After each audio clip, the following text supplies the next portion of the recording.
नमस्कार प्रिय विद्यार्थियों एवं अभिभावकों। बोर्ड की परीक्षाएं नजदीक हैं। यह समय घबराने का नहीं बल्कि समझदारी से योजना बनाकर मेहनत करने का है। किन गलतियों को ना करें और परीक्षा की तैयारी किस प्रकार करें।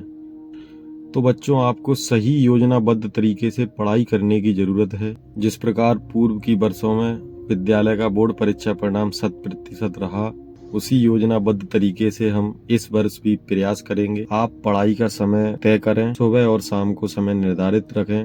आप कठिन विषय सुबह और आसान सब्जेक्ट शाम को पढ़ सकते हैं।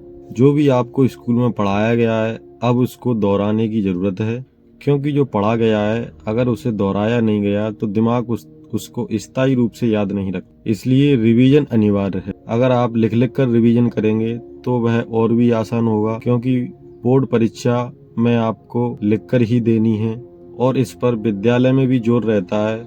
लिखित अभ्यास परीक्षा समय में अधिक से अधिक कराया जाता है, जिससे आपकी परीक्षा में गति बढ़ती है और उत्तरों में गलतियों की संभावना कम रहती है, जिससे आपका एग्जाम समय पे पूरा हो जाता है और बाद में आप अपनी कॉपी को क्रॉस चेक भी कर सकते हैं।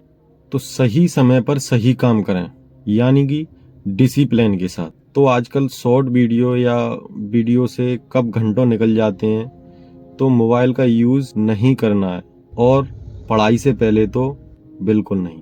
ऐसा ना करें कि अभी मन नहीं है, थोड़ी देर बाद पढ़ लूंगा या कल पढ़ लूंगा, क्योंकि समय निकल गया तो फिर नहीं आएगा, यानी कि कल कभी आने वाला नहीं है। इसलिए समय का ध्यान रखें।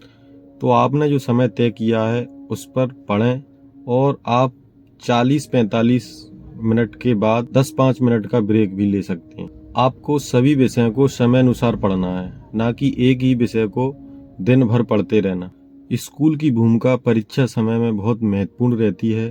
परीक्षा समय में स्कूल में नियमित कक्षाएं और रिवीजन जारी रहता है। रिवीजन के साथ साथ मॉडल पेपर और पुराने एग्जाम पेपरों को सॉल्व कराना और जो एक्स्ट्रा क्वेश्चन होते हैं उनको भी आपके टीचर कराते हैं और आपको जो चैप्टर उन्होंने पहले भी पढ़ाए हैं उनको एक बार फिर से एक्सप्लेन करते हैं, क्योंकि आप एनसीईआरटी के सिलेबस में आप हर टॉपिक को आप पढ़ेंगे तो वो बहुत सही रहेगा, क्योंकि क्वेश्चन बीच में से कहीं से भी आ सकता है ना। और आप अगर डिटेल में पढ़ेंगे तो जो ओटी आती हैं वो भी आप सही कर सकते हैं, उनमें आसानी होगी। तो चैप्टर डिटेल में पढ़ना और उसके बाद उसको 1-2 बार और रिवाइज हो जाना वो बहुत जरूरी है।